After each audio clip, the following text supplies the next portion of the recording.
to answer your question, yes, I would oppose the imposition of the value-added tax. There's a real squeeze going on. We've gotten ourselves into a huge sinkhole of debt in this country, and they're looking for any creative mechanism to make up the revenues. I think the fundamental problem here, you can talk about the tax code, you can talk about all these other alternatives. The basic problem is we need leaders with backbones that you can trust to come up there and basically ensure that your money is spent properly. President Ronald Reagan said, we don't have a spending problem, we have a taxing problem. The more money that they raise through different revenue mechanisms, the more they're going to spend. So you just need to cut it out, cut that source of revenue out. I do like the fair tax as an idea. I'm in favor of whatever tax system lowers the overall burden on the U.S. taxpayer. Now, either all of you in here finish your taxes, or you got an extension, or you just blew it off. I'm okay with any of those, by the way. I just want to let you know, except for the last part, being a lawyer. But the fair tax has great potential to lower the overall tax burden in terms of the money paid out of pockets, in terms of the hours and frustration and emotional energy spent on taxes, doing taxes, and this huge industry of lawyers and accountants that's required to do them.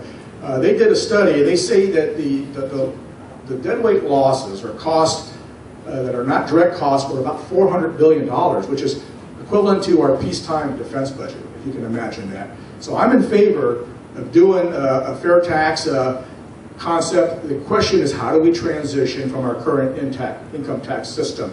Right now, and I can ask you this question, are you all ready for a sales tax of about 25% on every product you buy? Nope. Okay? Most people will not be. The other part of the fair tax is because you're not going to get taxed on your income, your salaries and wages will be decreased. Because employers, when they're looking at how much they have to pay you in order to get you to work there, it's going to be equivalent. So if you have a 25% marginal tax rate, they're going to pay you 75% of what you have. So two things are going to come together. You're going to get lower, you're actually going to have the same disposable income, but your perceptions are you're making less, and then your consumption is going to stop because of the high tax rate. Consumption is 70% of our gross domestic product. And so what's going to happen over time is that your consumption is going to drop, our GDP, our economy is going to contract. But over time, people will put that money into investments, which is a long-term good. So I'm in favor of it, but in the meantime, I want to go into a linear tax or a flat tax. I think it's a good compromise until we can work through the transition issues. Thank you. Thank you. Mr. Loyola. I am against the value-added tax.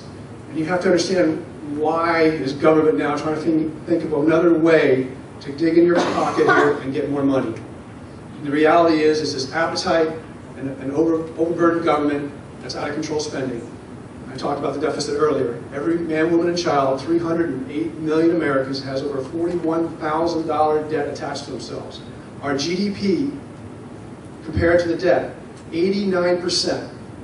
Our debt compared to what this country produces. The last time it was that high was in World War II, when we were building bombers and aircraft and tanks to fund a war. That's not happening right now across this country. We're not selling war bonds across the country. So you have to wonder this huge government appetite. So I looked at analysis and said, what's it going to take to bring back economic prosperity for everyone? The one proposal I said, just like President Reagan did, hiring freeze across the board for federal employees. These agencies are overburdened and they're bloated. Then number two, we must lower taxes. And why does that work? Because it's been proven in history.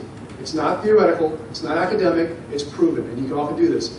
Go to every state, look at their sales tax and personal income tax. Add those two together, that's the burden upon commerce. And next to that column in an Excel spreadsheet, put the unemployment rate. And those states with the highest taxation have the highest unemployment. And the opposite is true. The states with the lowest taxes have the lowest unemployment. And one step beyond that, look at crime.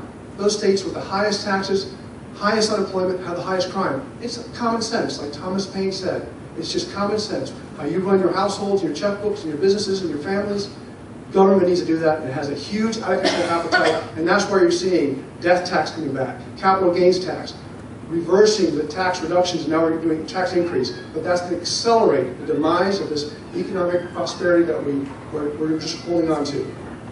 So my proposal was to hiring freeze, number two, lower taxes, because that would truly send a clear signal to individuals that you know how to spend your money better than a bureaucrat up in Washington, D.C. You can spend it better for your family, better in your businesses, reinvest, and provide prosperity, or give it away. It's hard to be charitable when the government's taking more and more appetite. And then third to that, absolutely, the fair tax. I believe in it. It's not 25%, it's 23%. It provides for those people. It provides for essentials in terms of credits. And it's a good idea. But first, we also need to take up that 16th Amendment. Congress took a fork in the road back then, when the country took a fork in the road, when that 16th Amendment said, allow Congress to tax income. And that is breaking the backs of individuals and businesses across this country. We need to change that one word from taxing income to taxing expenses. And we will have a prosperous country, that this is the greatest country in the world. It is a beacon of freedom for the world. The explosions that we had in the Industrial Revolution made this the #1 country in the world, and sadly we're losing that right now, and we fight for it. Thank you very much.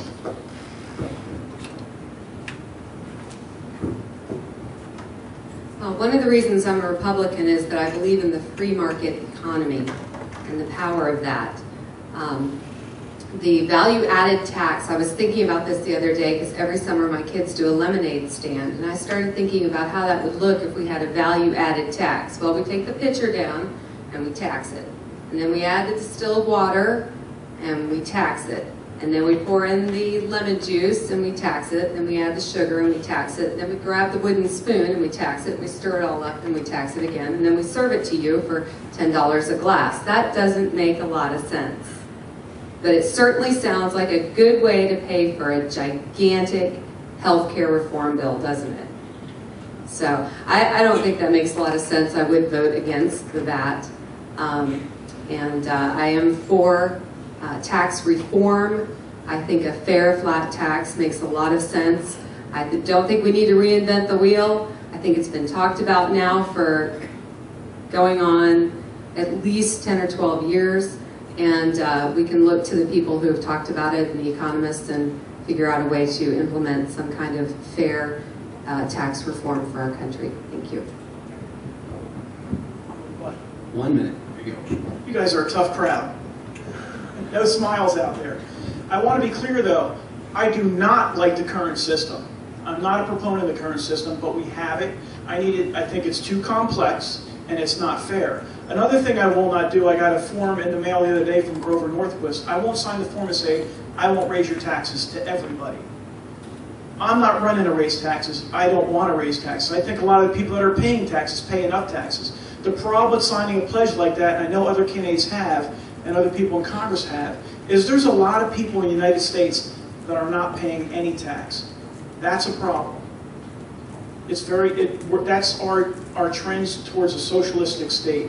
I can't say with a straight face going into Congress that the people that are paying nothing today won't pay $20 tomorrow.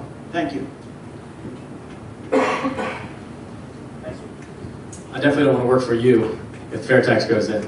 Get a lesser salary. But like you just said, there are a lot of folks around the country who are not paying, drug dealers and such, which is exactly why it makes sense to go to a consumption-based thing. The average bill for an American in this country just to file your taxes is $200. This is just common sense. It makes sense to go to a consumption-based tax and to repeal these political tools that they give tax incentives for that happens every single day. I think it's just common sense. And like Bert said earlier, we just need somebody up there with a backbone who is not worried about getting hired again. This is a servant leadership position. It's not a career position. You're up there to serve the people, and it's not supposed to be the other way around. Thank you. Just want to clear up that 2% difference between Mr. Loyal and me. He said 23%. I said 25%. It's really going to be 30% because that's going to be added on top of the sales tax. But the key question here is, in your mind as consumers that comprise 70% of the GDP, how will that affect your decision if your wages drop even though your real wages haven't, and you're facing that sort of thing? I think everybody would agree. You start cutting back on luxury consumption, but you might start putting that money into capital investment or personal investment. That's a good thing. It's a good long-term thing. But right now, we do have to deal with the code we have. I signed that pledge, and I think there might be a kind of a misconception about the tax pledge. You're not saying you're not going to get people to pay the tax. You say you're not going to raise the legal marginal rates on individuals and corporations, which is different from making people pay the marginal tax rates they ought to be paying already under the current law, just to clarify. Thank you. All right. Well, I want to, first of all, thank the audience.